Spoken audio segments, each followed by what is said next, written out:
Starseed Ascension welcomes guests from a variety of backgrounds to gain perspectives, experiences, and information in the paranormal, spiritual, and ET space. We are a community of spiritual explorers who seek to help raise consciousness. And now, here's your host of Starseed Ascension, Jamie Voss Love.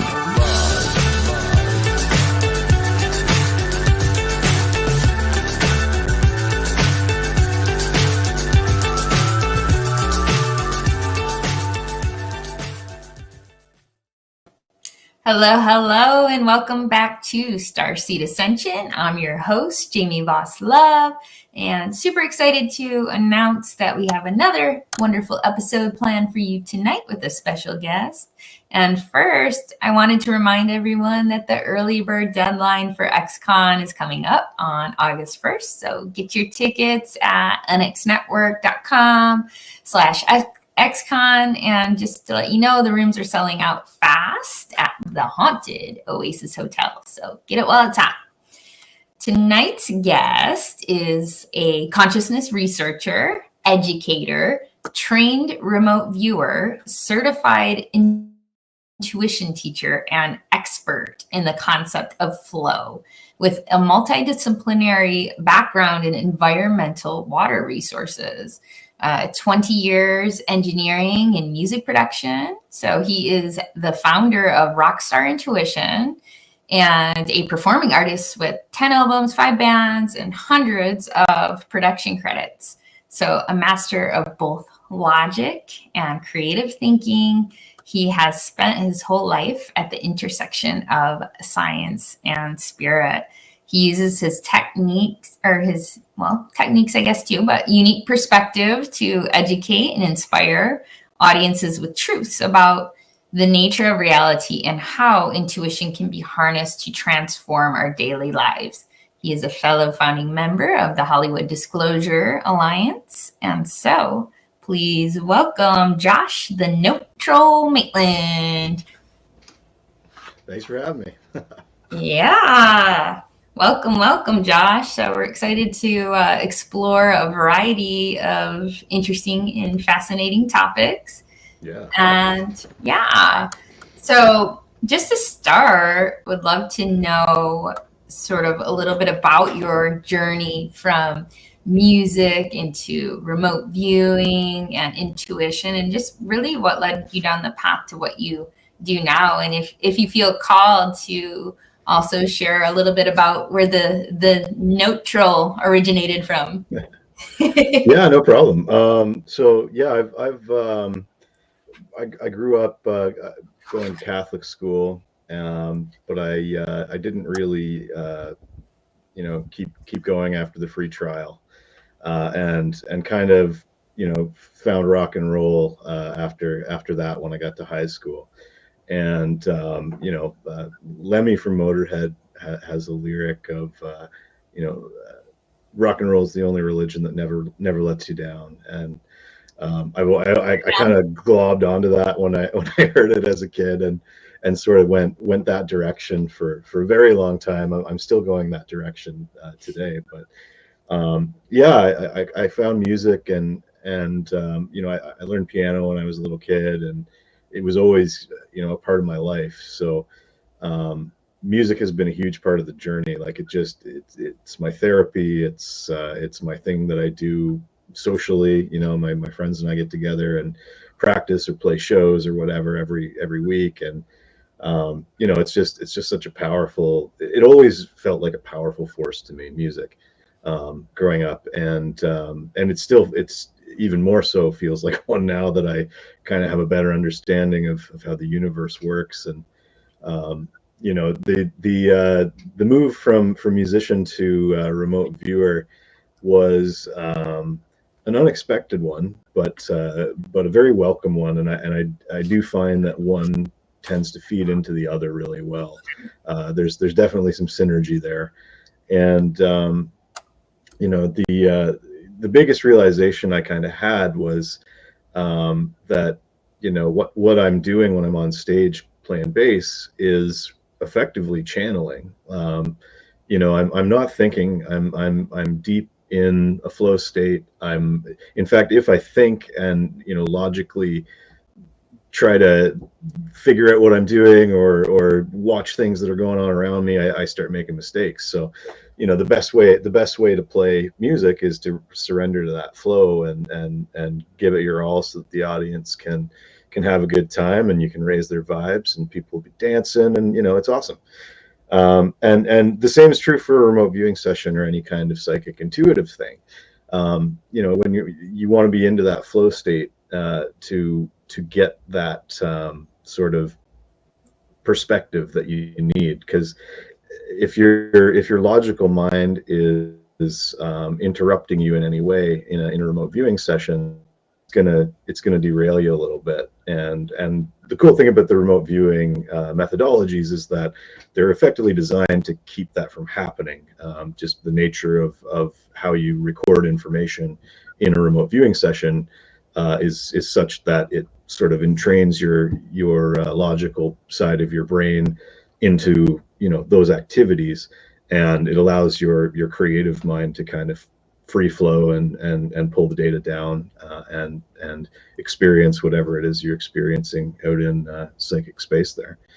So yeah, so it's the actual discovery of remote viewing came while I was in a band called Swampy and the Note Troll, and that was a nickname given to me by one of my good friends, Colin Goodwin, bass player in my old band called Willow Smoke, which we had some pretty phenomenal experiences recording out in the woods on solar power back in the day, and you know, communicated with nature spirits and all kinds of fun stuff. And the reason for that name was he kind of noticed that my method of playing was kind of like trolling, like the fishing term. Like I kind of sit in the pocket, and then I pull out the notes that flow into my brain and body, and again, it's just another way of describing the channeling process that I was doing. But at that time, you know, I didn't know that that's what it was. So that's where the note troll thing comes from. That's I troll through my notes in remote viewing quite a bit too, trying to find all the good bits to pass on to my students and stuff. So the name has kind of evolved in a certain way with me, which is cool. So, but yeah, it's not like trolling people on the internet and being a jerk or anything like that. All right, a little more wholesome than that. Clarification on that. Yeah, no problem. I love that. The flow state is so beautiful, and I can see how, like, you know, music raises the vibration. You're in the flow, like you said. And in fact, I think it was Colonel Wayne McDonald. There's actually a CIA document that's available. It's been disclosed, and he talks about the research study of synchronizing the hemispheres by using sound frequency. Yeah. And to raise vibration, like you said, and connect with more complex energies is how he refers to it as. Interesting. Yeah, so it's interesting. I'll have to check that one out. Yeah. And so, but obviously, like, you don't have to be, you know, engaged in a research study with specific sound frequencies. There's other ways to initiate that. Like, and so I'm curious, you know, more about your journey. I saw some of your remote viewings and some tractor pictures, and so yeah. So like, how did that kind of open up on a more expansive level for you? And when did you realize, okay, I can do this? Yeah, it was during COVID. Like, you know, we all went down lots of rabbit holes during the lockdowns, right? And I think this was my wife and kids were away for something. I can't remember where they were, visiting grandma or something like that. And I had decided to you know, watch a documentary called Third Eye Spies, found it on Amazon or something like that. And it was just like the coolest thing I'd ever seen. It's these scientists talking about how they train people to be psychics and to spy on the Russians and all this wild stuff. And at the end of that documentary, I clearly heard a voice in my head say, Google remote viewing. And so, you know, I did, and I found some training that was on sale, and I was like, oh, $25 for a course, let's go. And I got to try this, you know. And I was I was so like blown away by it. And I mean, I'd heard about remote viewing many years prior to that, and in particular Ingo Swann, and I'd read some stuff about him and was sort of fascinated. But that was way back in like the early 2000s, like before Amazon was even really a thing. So I couldn't find his books anywhere. I couldn't find like, it was just like that name really jumped out at me and his story and stuff. And so I think I just kind of filed it away, or, you know, sometimes stuff resonates through time at you too. It's like, I'm sure you've had those kind of experiences too. But yeah, so at the end of this, I'm not the type that hears voices in my head on the regular. So that was a really weird kind of thing for me, but I roll with the weird. So yeah, I picked it up and I tried it, and there was this course I found, and I started working through it. And, you know, I think the first target I did, it was like a really kind of loose connection target, like just stage 1, stage 2, high level impressions. And I didn't do great. I think I might have got some colors right or whatever. I kept going. And then the second target was a roller coaster. And again, I was blind to the target and, you know, totally following the protocol. And I drew a roller coaster and all the little pieces of the wheels and the rails and the box and everything. So I think the only thing, you know, I missed like what the background was or something. But so that just blew my mind. And from there I just kept going, and I went super hard on it for like a year. Wow. And then I got into like the gateway process and like the hemisync type Yep. stuff.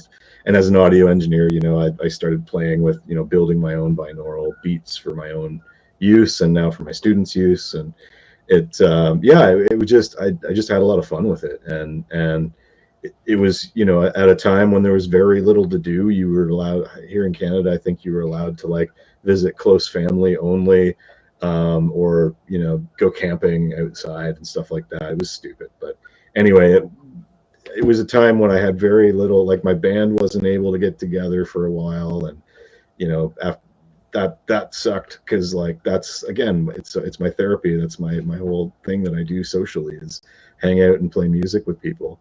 So, or record music with people. So Right. that disappeared too. So it was a good creative outlet in that sense. It was something kind of novel and different and fun.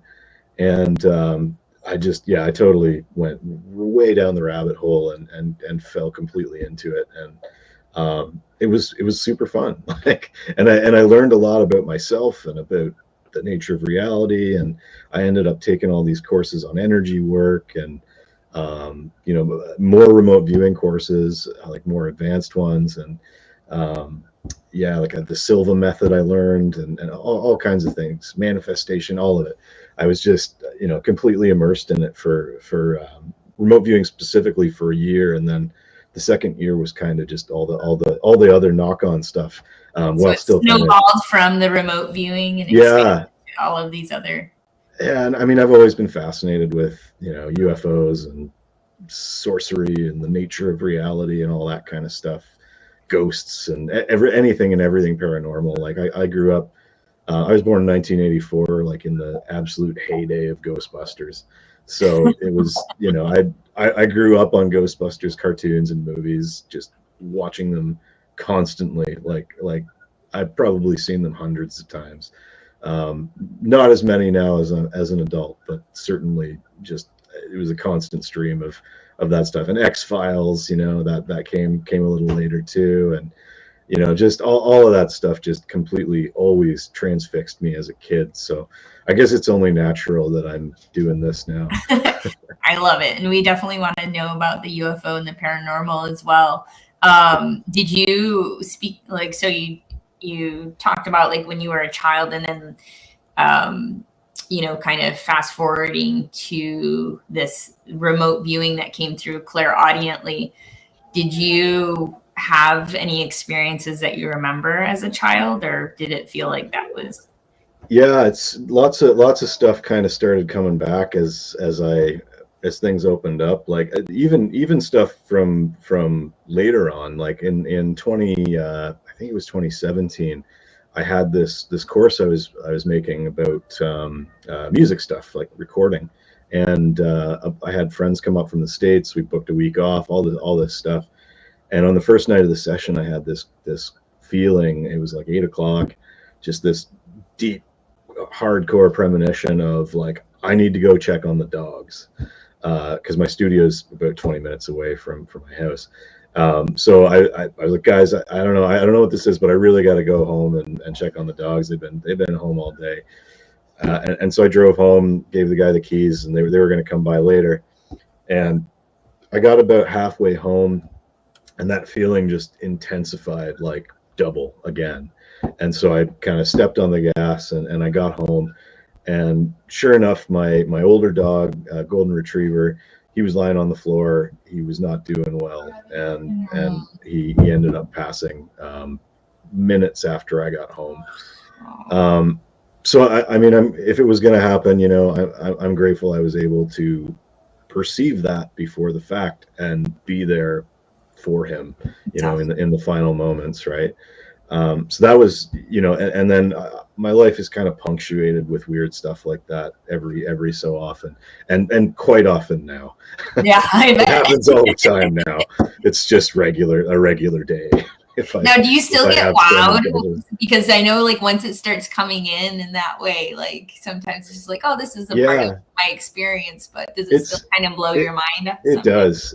Like, the novelty doesn't wear off, especially with remote viewing sessions, because, like, a lot of the time I'll finish up a session and be like, I don't feel like that was very good. And then I'll get the feedback, and it'll blow me away. and there's so many it's such a weird personal process, because, you know, effectively what you're doing is jamming with your subconscious when you're doing any kind of intuitive work. So it's going to reflect you to yourself in the data. So, which is why, you know, every remote viewer who works the same target is gonna get different data on it. You know, I liken it to musicians, and how, you know, every guitar player, every bass player, every singer kind of has their distinctive style. Right. You know, it's the same with intuitives for sure. Yeah, that makes sense. They can receive it in different ways and maybe catch different details or elements of the target. Certain stuff just resonates differently or more strongly, perhaps, for different people, depending on your background. So in my initial training, I did a lot of kind of predicting the news type sessions. And so I kept the tasking kind of open, and was like, okay, top news, my local news. And or rather, I kept it rigid as you know, top story, my local news. And my subconscious decided to make that rigid tasking kind of more loose, because I guess it was getting bored of COVID stories, and which was like the first 3 days of that particular experiment. But so then it started to become, you know, what's the top story on my wife's phone that day, or and eventually, or on my phone, or you know, just weird, or on my Facebook feed or whatever. And so then I think around day 6 or 7, it started to morph into just what is the most interesting target story to me that will show up the next day. And sometimes it was every other day. I think I ended up doing 15 sessions in 30 days. And so I would get all kinds of stuff about, like, water resources, because, you know, I've got a big background in that, or music, or it was October, so there was a Halloween thing, and I love Halloween. And it was cool. That in itself really blew my mind, like how, you know, trying to repeat the same target again and again, the process itself would adjust to make it be a better time for me. You know, it was so weird. But yeah, so I don't know, it's one of those things that the more I do it, the more I learn, and the more I learn, like, the more I learn. Like, it never stops. I feel like I'm going to be like an eternal student of this stuff, just because it's so ridiculously fascinating. And I mean, the real benefit is, I think, that it acts as almost a strength training for the soul. I like to call it, because the more you do it, the more it kind of opens up those perceptive faculties and intuitive faculties and strengthens them. You know, it's like putting reps in at the gym, or you know, practicing your chords on guitar or whatever. You get almost like an energetic muscle memory thing going on, and that's when you start to get the kind of functional Jedi stuff going on, where, you know, you'll just get those, like the hit I had with my dog back before, you know, I was a remote viewer. Now I get hits about tiny insignificant things, and then when there's something big that is coming up, it's a big hit, and I know it, and I'm like, oh, disturbance in the force, I better do a little session here and see what the heck that's about. So yeah, it's that's, I find it gives me kind of an edge in a lot of things I do, just to have that sort of intuitive baseline that is kind of there at all times, and even in my music too. Like I find that it's just so much easier to connect to that creative flow space. I pick up my bass and I play for like 15 seconds, and boom, I'm in the zone. And it, you know, it used to take 2 minutes, I guess. So that's, or once the first song of the night, you know. So it's not. I was always getting there. It's just now it's a much more easy thing to kind of drop into that state. I love that. Yeah. And so, Josh, so you did this sort of formal training and process of remote viewing, and then kind of strengthened it as, you know, muscle or soul memory, intuitive muscle. Do you find now that is that process just automated for you, or do you find that it happens now just naturally without having to go through the mechanics of? Yeah, it's weird. Like if I want to do remote viewing and get like a really accurate target, I still feel like I do better if I follow structure. But I also sometimes just want to like freestyle, you know, and it's I'll kind of start. I always start with an ideogram, just because that's the stage one of remote viewing, for anybody who doesn't know, which is just you kind of an automatic drawing kind of thing. Mm-hmm. And it's usually just a scribble.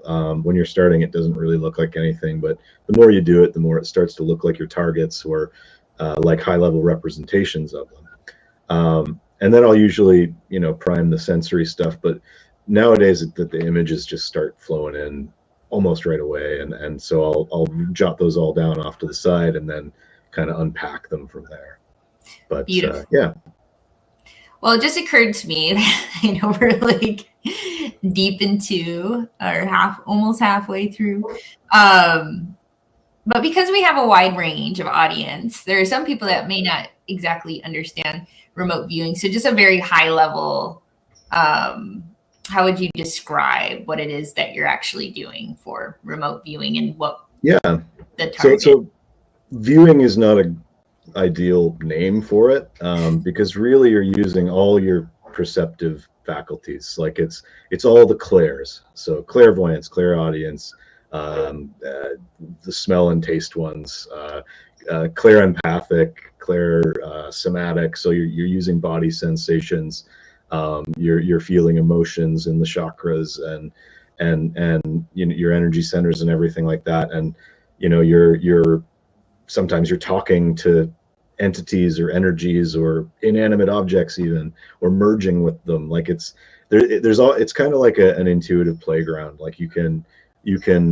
try and perceive anything you want to perceive about a target. It's non-local perception is really what remote viewing is. It's connecting to something else outside of yourself and not physically, you know, where you are, and accurately recording data about that.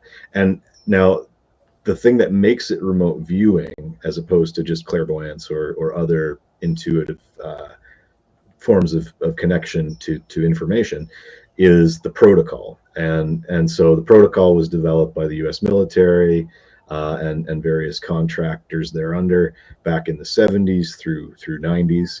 And it involves very specific things for psychic work to be considered remote viewing specifically, which is, generally speaking, you're blind to the target, you are recording your information somehow, and you are receiving feedback about your target after you finish recording that information at some point in time. Generally, it doesn't have to be right away, but you're going to get feedback to show whether your blind session was right or not at some point. So yeah, that's kind of the high level remote viewing spiel. If that works. Any questions, let me know. I'd be happy to. No, that's perfect. That's perfect. We're going to go to a quick commercial break, and then we'll get into some UFOs and paranormal. Sounds awesome. This September 6th through the 13th, join with like-minded souls in the experience of a lifetime on the Royal Caribbean Ovation of the Seas as we travel from Seattle to Alaska. Internationally renowned researchers, investigators, experiencers, authors, holistic healers, contactees, spiritual luminaries will sail on an extraordinary voyage of transformation. This cruise will explore UFOs, alien contact, cover-ups, ancient mysteries, the paranormal, holistic healing, and spirituality. Experience engaging lectures, one-on-one sessions, private, custom-tailored excursions, and a nightly UFO watch. The cruise is booking up fast. Go to contactatSea.com and be sure to mention the UNX network when you book. That's contactatSea.com or phone 336-749-1219. That's 336-749-1219.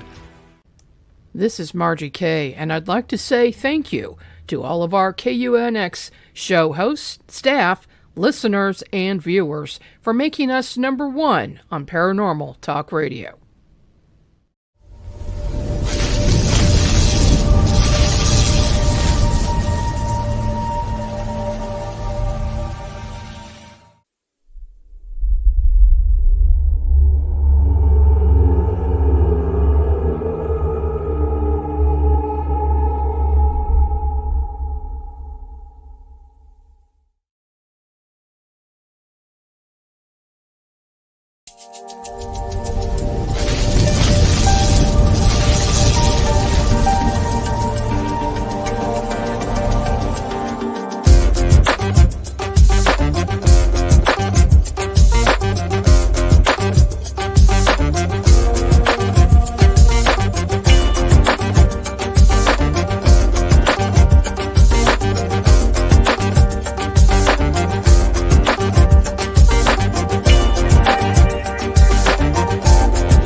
Welcome back to Starseed Ascension. We are here tonight with Josh Maitland. Hey guys. Aw, that's a nice little note. You have some love coming through. I'm just laughing because his name is also Josh. That's love awesome. it. So he's talking about himself and you. That's right. We're all one. Perfect. So I loved we were getting into your remote viewing journey and your journey of music and how the two intertwine so beautifully. Wanted to know, we talked a little bit about targets and tapping in, tuning in. Have you ever targeted a UFO for remote viewing, or is your experience with UFOs and UAPs been like a witness to a physical? Little bit of both. I've had all kinds of paranormal experiences. Again, just stuff kind of punctuated throughout my life. Yeah. When I was a kid, I lived on kind of a haunted street, we'll just say, and I slept in the basement, and we found lots of artifacts and stuff in the backyard, and not ours, but other neighbors. And I'd have black shadows jumping out at me in the middle of the night and freaking me out. And my brother, I found out years later, had the same thing happening, but we didn't ever talk about it to each other at the time, so that was weird. I had a dream when I was 14 or so about being at a ribbon cutting ceremony / groundbreaking ceremony for what I felt was a hospital in China. And when they put the shovel in the ground, this cloud of locusts flew out of the ground and covered the entire earth. And so that was when I was 14. And I think I traced it back, and like the Wuhan lab started construction that same year or something. So, oh my gosh, wild. This crazy, weird stuff like that I've had kind of going forever. But it doesn't make sense until I get the feedback now in my late 30s, early 40s. So it's probably the weirdest thing I've actually seen, like with my physical eyes, is this one night. It was sometime in November, I think, probably 2021, and it was again right after I really started getting into the RV stuff really heavy, and the gateway stuff, I had got this weird feeling to go take the garbage out before bed, and it was just like super strong, like I really need to take the garbage out like right now. So I did, and sure enough, it was 11:11 and I saw this thing up in the sky that it looked like a diamond shape, kind of clear, but it had a blinking light inside the middle of it, and the light, but it wasn't like a drone light or plane light or anything, and it was just hovering there. It was like this kind of soft pulsing light, but with every pulse it would change color. And it went through like all the rainbow, like the chakra colors anyway, like the primary ones. And I guess primary and secondary, I don't know, my high school art class stuff is very distant, but it's anyway, it was just floating there, and I was like, am I seeing a UFO? Like, is this real? And as I had that thought, what I thought was a meteor initially came across the field of vision here, where I was looking at this thing floating above my neighbor's house, and I was like, oh, what is that? And then it looped around the object and disappeared, and I was like, oh, that's just an orb, and I'd seen orbs before, so by that point, so that part wasn't shocking. It was like, oh, thanks, orb, for that part made sense to you. real. I am seeing something else weird here. So yeah, so that was pretty cool. And I think that was actually, looking back at it now, perhaps a spirit body type entity. Like, I don't think it was any kind of nuts and bolts thing. In fact, I'm not sure that I've ever seen any kind of nuts and bolts type thing. It's all been orbs and weird geometry that's blinking at me in the sky. Wow. So, yeah. How big did you say was it, or what was the sort of scale? Hard to tell. I would say it was probably about the size of a maybe small person, like not a big object, but it was, and hard to tell because I wasn't sure how far away it was particularly. Yeah. it could have been much further away than I was assuming, because it looked to me like it was kind of right over the house across the street. But yeah, it was weird. And yeah, I ran inside. I told my wife, I was like, "Oh, you got to come look at this. There's a UFO outside." And she was in bed, and she was like, "No, I don't care." I'm tired. And yeah, she was tired, which is fair. It happens. But anyway, so that's when I looked at the clock and saw the 11:11. I was like, of course. And then I ran back outside, and it was still there. And I watched it for a couple of minutes, and it just it didn't do anything really. It just kept floating. And so eventually, I just was like, okay, well, that was cool. I'm also tired though, so I'm going to go and go to bed. And yeah, so it was neat. And then I think that neighbor had a kid about 9 months after that. So I almost wonder if it was like, a soon to incarnate spirit getting ready, doing a scouting mission or something. Sure. I don't know. That's my best guess at what that one is. So yeah, so that's kind of on the seeing stuff in the real world side. And again, I've seen lots of orbs and stuff. That band Willow Smoke I talked about when we were recording out in the woods, we had this one song that was kind of dedicated to the nature spirit of that place where we were at. And on the day we recorded it, there was this crazy storm, but the storm held off, and it was all like on the other side of the lake from us. And we were in this cabin, which was solar powered. So it's good that the storm was over there, because we needed the juice to record the song.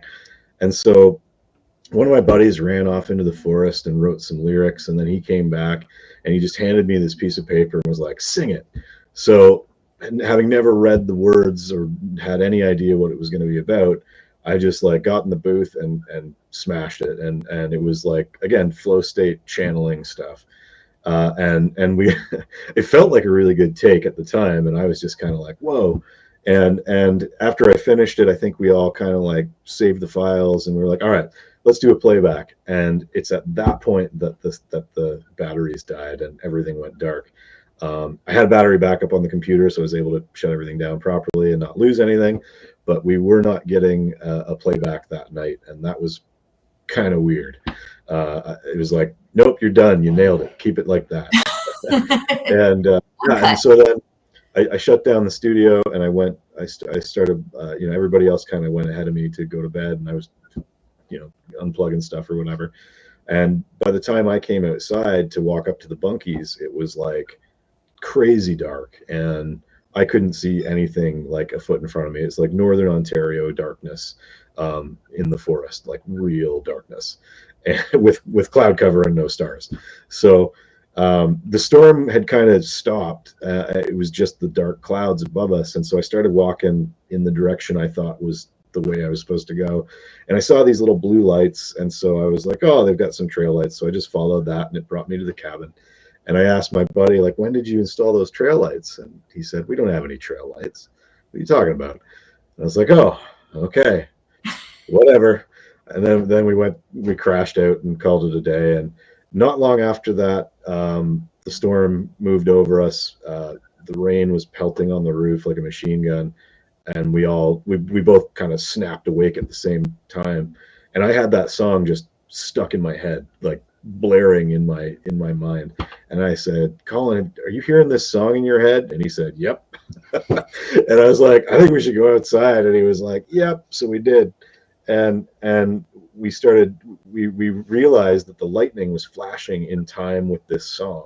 And it was like a weird time signature, like 11/7 or something proggy. And we were tapping along to it. And every time the one came around, boom, lightning. And it went on for like 45 minutes. There were more of these little blue lights dipping in and out of existence around the forest. It was absolutely super cool. This was in 2012, I think. Wow. It was. So, yeah, and as far as remote viewing stuff, I have done a few UFO sort of targets. Again, if it's not feedbackable, it's not technically remote viewing. Although I don't know if my first UFO target counts, because it was the Tic Tac, and there is technically some feedback for that, because those videos are out there. Sure. That's what the feedback was just a YouTube video of the actual Tic Tac video when I did that session. and that was probably one of the coolest sessions I've ever done. I recorded an episode with my buddy Ty Roberts, who's also an HDA founding member, a little while ago, and we broke down that whole session line by line. So that should be coming out soon.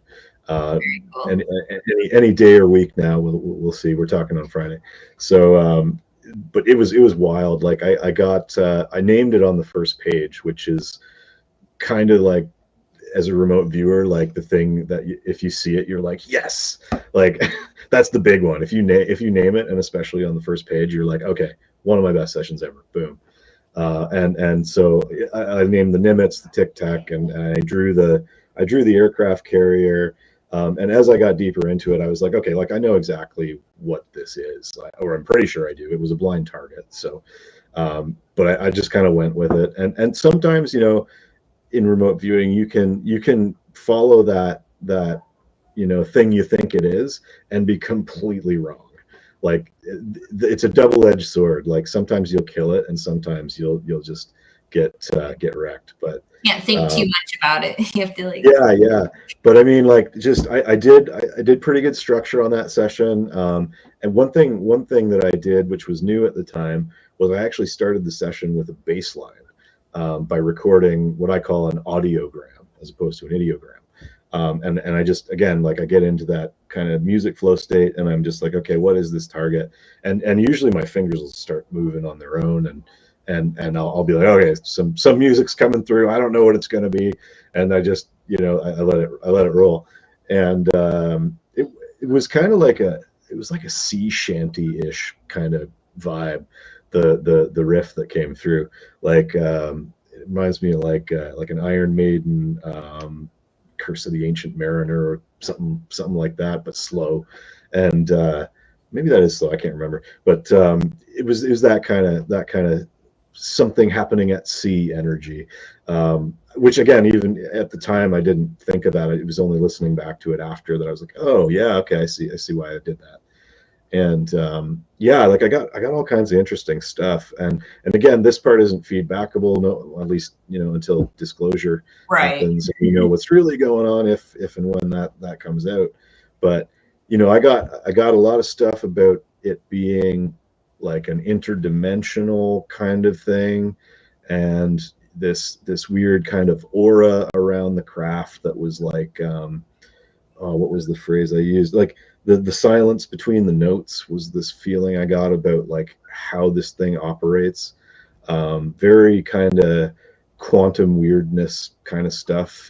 Reality distortion field was one phrase that came through really strong, and I wrote down. And I tried to draw the reality distortion field around the object, whatever it was. Again, in this session, I was like, I wrote down all this Tic Tac, Nimitz, etc. stuff off to the side as what's called an analytical overlay, which is when your left brain, logical brain, whatever you want to call it, sort of your interjects into the data stream and says, this is what I think it is. So you're supposed to write that down off to the side, because a lot of the time it's wrong, but usually the deeper into the session you get, if stuff keeps coming back like the same thing again and again, that's usually a pretty good sign that you're on point. So I mean, all this kind of stuff kept coming through, and I did see kind of a visual of like a tall white being, like not the humanoid kind of type, but like almost like a gray but taller and white skin, but not that it was like there was something in the craft, but maybe like this is a technological relic of that type of entity or something. Like I did not get a clear picture of it. It did feel like it was like a drone, though. That came through pretty clear, that maybe the source of this was something kind of crazy, but whatever's happening at this particular event that I'm viewing is more like, and again, I said interdimensional drone. There was also this kind of feeling of like sentience or intelligence or consciousness, I guess, for lack of a better term, that was like about the object itself, like the ship itself, ship object, whatever you want to say, was in its way conscious. Maybe AI, again, like that was an AOL that kind of came along with that feeling that it was maybe, synthetic intelligence or something of that nature. And definitely some weird stuff about like time. Like it felt that this thing was both futuristic and ancient at the same time. So maybe, and I know just from watching some of the Nimitz, the witnesses that were there, I think the object knew where they were going to be 30 minutes later and showed up again at their meeting point or something like that. So yeah, so it was really cool. And I ended up drawing this ship that had a big radar dish on it. And I think I Googled the Nimitz, and it was like, oh yeah, it doesn't have a radar dish. But somebody else told me that there was a few ships, like it was a whole group of battleships. And one of them was the exact one that I drew. But that feedback came months, maybe even years later. I think it was on the show with Tyler, actually. So it was, it's crazy with these sessions, because sometimes, that's not the first session I've had where I'll look back on it later and be like, oh, I got new feedback for this session that I did months or years ago, and wow, like it's crazy. It's certainly a process that sort of takes you outside of the normal perception of time, and that part alone just is I think one of the more mind-blowing things about remote viewing and intuition and psi in general, for me, at least. Well, way to trust yourself, because I know the unfolding process can take time, like you said, for that feedback to. That's the trick. Yeah. Just allow and let go. Yeah. So, oh my gosh, you were answering so many questions as you were describing your experience with the Tic Tac and the way you described that. So are you feeling then that this is a drone of an advanced civilization, or that it was more of a reverse engineering situation? What was your instinctual feeling on that? Yeah, I'm still a little bit unclear on that part. I'm thinking unmanned, non-human, possibly. There's the kind of Jacques Vallée side of things with this stuff maybe being an interdimensional Earth-based phenomenon. Like, it didn't feel like outer spacey to me. It felt more like ancient civilization, ultra terrestrial, something like that. I guess we'll have to wait and see. Very cool. Can't wait to find out and to watch it when it comes out too. Right on. Very cool. So have you been in any sort of contact or communications with interdimensionals? Do you feel like you make that connection? I think I do connect with stuff sometimes. I have done some kind of other weird sessions where I've encountered entities and beings that are non-human and seem to exist in whatever this layer is that I'm probing when I'm pulling this information down. One of the cooler ones that happened, I mean, when I first started, I actually, in the first couple of sessions, I think after, just the very, very first ones, like within the first week, I had some stuff where I started a session and I got this visual of like, I want to say like Arcturian type blue alien with the big head and the black eyes and the flowing robes. And it was super strong, and it kind of like hit me like, whoa. And it didn't say anything. It was just kind of looking at me. And it was almost like, we gave each other the nod. Like, it was like, hey, keep this up. Good work. Like, it was weird. It was like, it felt almost like a guidance type Sure. thing. Like, not spooky or weird or freaky. It was just like, oh, that's an alien or whatever it is. And, or, whatever my subconscious was interpreting it to be, projected that image to me. And yeah, it really felt like there was kind of something that was checking out what it was I was doing, and it almost felt like nice work, carry on. It was a weird thing, but I have such a great time doing this kind of stuff now. I do feel that it's kind of a calling almost at this point, and that I am kind of supported in the non-physical, I guess you could say, with this kind of stuff and this kind of work. But yeah, and one really neat one that I did, it was again a blind session, one of those news ones that I was doing at the start too, and like the local news, and one of the sites that that my subconscious picked as the news story for that day was an event happening at a local indigenous gathering place called the Awen Gathering Place. And the initial kind of vibe of the session was all very like nature spirity, mushrooms and fairies and hollow logs and moss and all this kind of stuff. And as I got kind of deeper into it, I was like, okay, there's structures here. And I started kind of sketching them, and I was like, oh, I know what these are.